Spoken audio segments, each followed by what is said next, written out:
audible now? Okay, so I think I missed.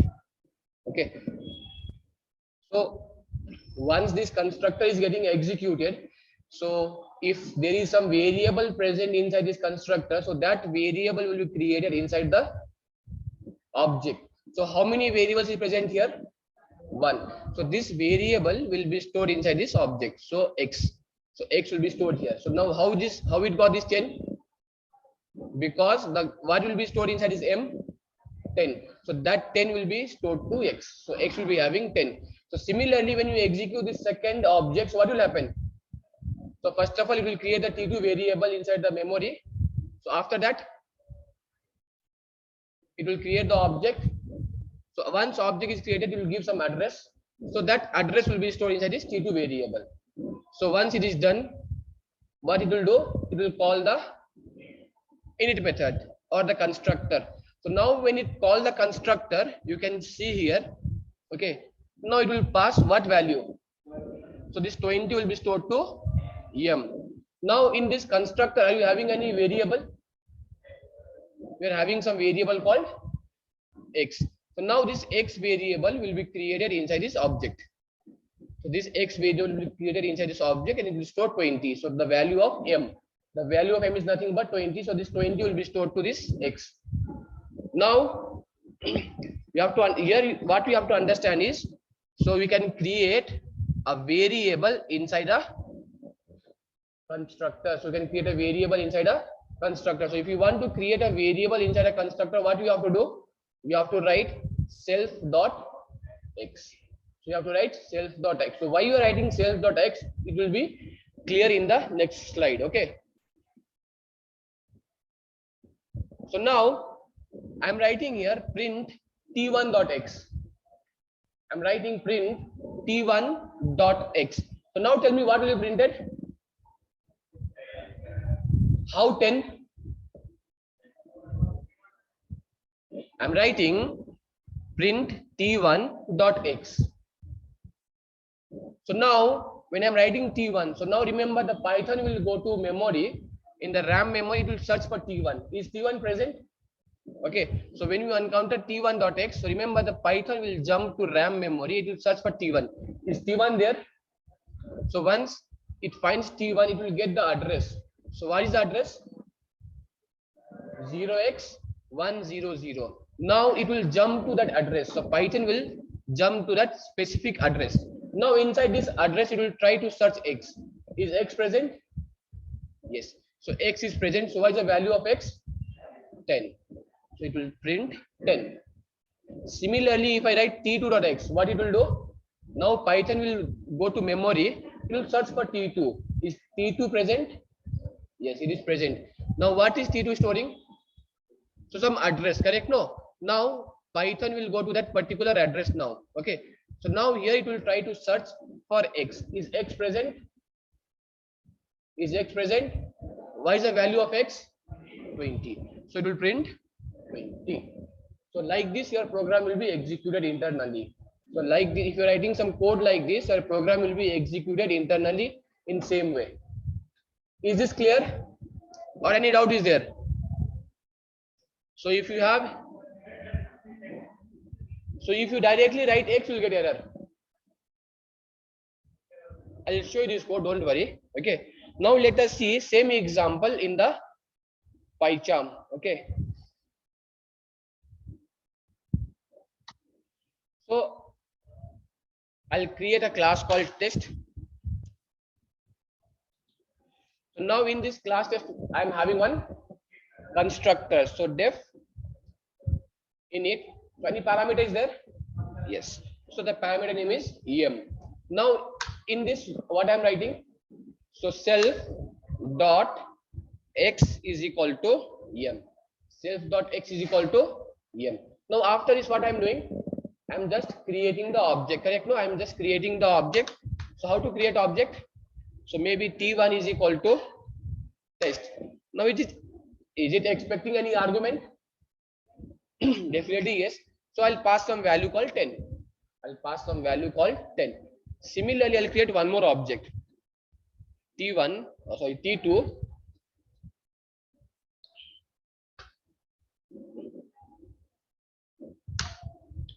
Now here, if I simply write print, am I getting X? So you cannot directly write X. So where is this X present? So it's present inside this init method, correct? No. So now how can I access this init method? By the object, correct? No, by using the object. So what I will do, I'll write t1 dot x. So you can see here, if I write t1 dot, you can see I'm getting x here. Okay, so I'll just use x. So similarly, t2 dot x. Okay, so before that I'll write print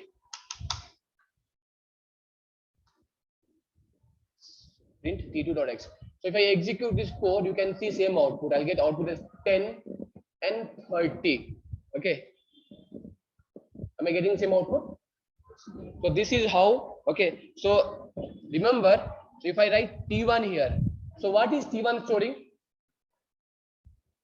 So if you can remember the memory architecture, so you can tell me what will be t1 storing.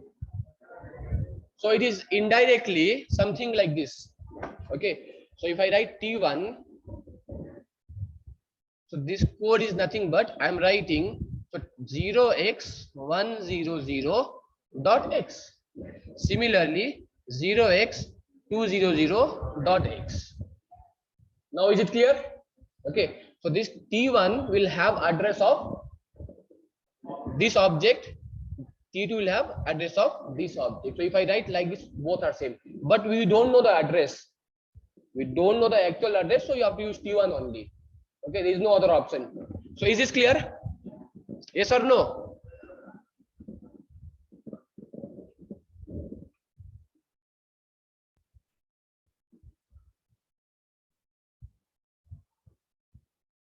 Okay, so here you can see I have created a class. So in this class, how many method I'm having?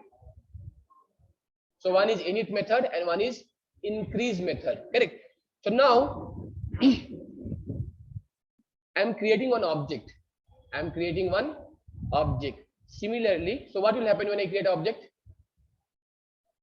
So in the RAM memory, it will create this one variable. So after creating one variable, what it will do? It will create the object of test class.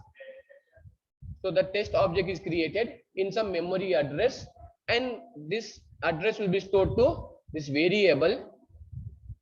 Okay, so all these things are not shown here. Okay, so don't get confused. So now I'll write it. So it will store 0x100 and it will be pointing to this address, correct? No. So once it is done, what it will do? It will call the init method, correct? No. It will call the init method. So now in this init method, am I having any variable? What's the variable name? X. So remember, this X will be created. So once this X is created, what will be stored? 10. Correct? No? So 10. So done.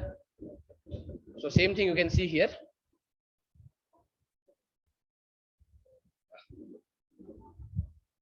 So some animation problem. Yeah.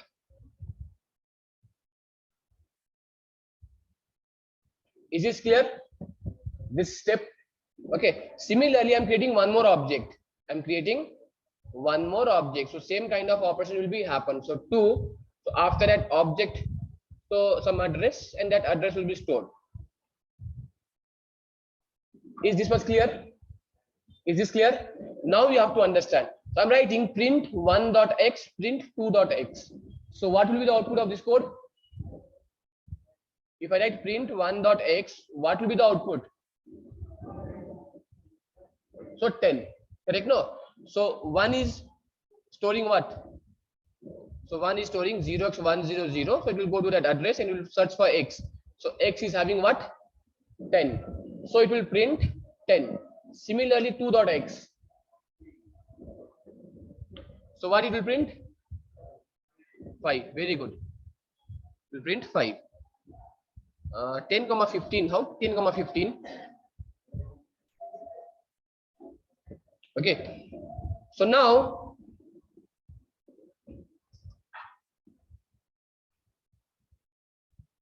I'm writing 1 dot increase 105. I'm writing 1 dot increase 105. So now tell me what will happen.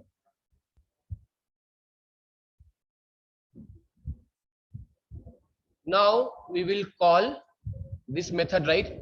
So when I call this method, the call will come to this particular method increase, right? Now this is expecting self comma n. Now what will be the value of self? Address of what? Address of which variable? 1. Very good. So it will be having 0x100. And what will be value of n? 105. Now I'm writing self dot x is equal to self dot x plus n. So what is self dot x?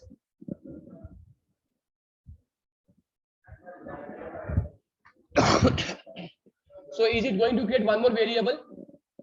No. So self dot x is pointing to 10 is equal to self dot x plus n. What is the value of n? Self dot x total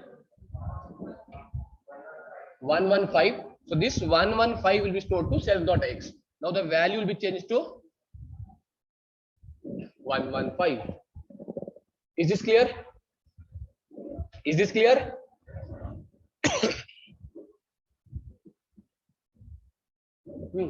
That's what. So Pratyusha, is it clear now why you're using self dot x? Okay. So similarly,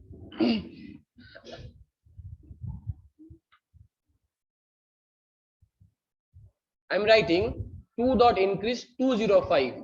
Now what will happen?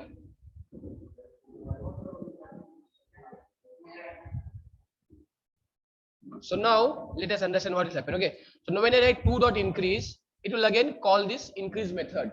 Now what will be the value of self? So what is 2 storing? 0x200.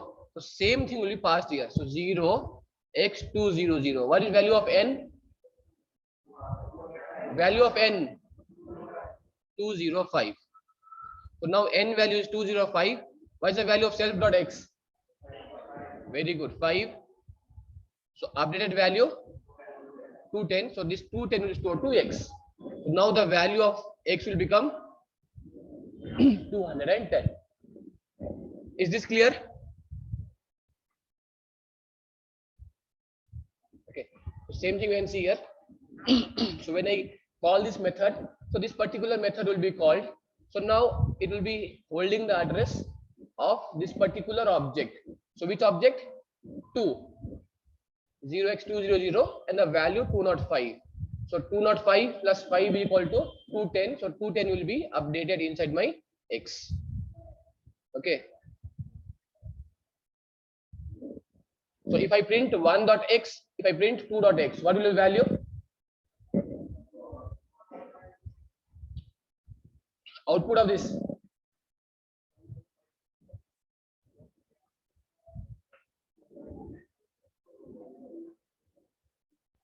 Okay.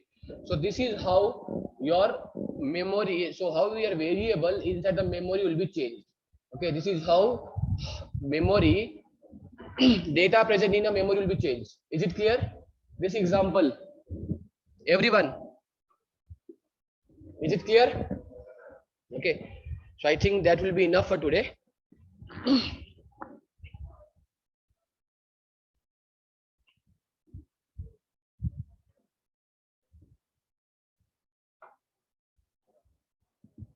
Okay, so now take photo of this one. Okay, so everyone take photo of this one. So so what you have to do, so you have to create the memory architecture. So how many variables is created, how many objects are created, so everything you have to do. Then you have to write the output.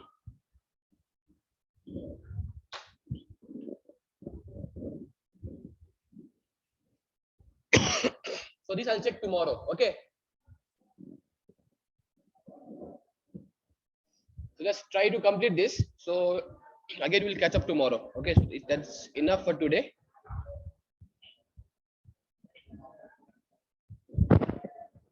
So have you taken the photo?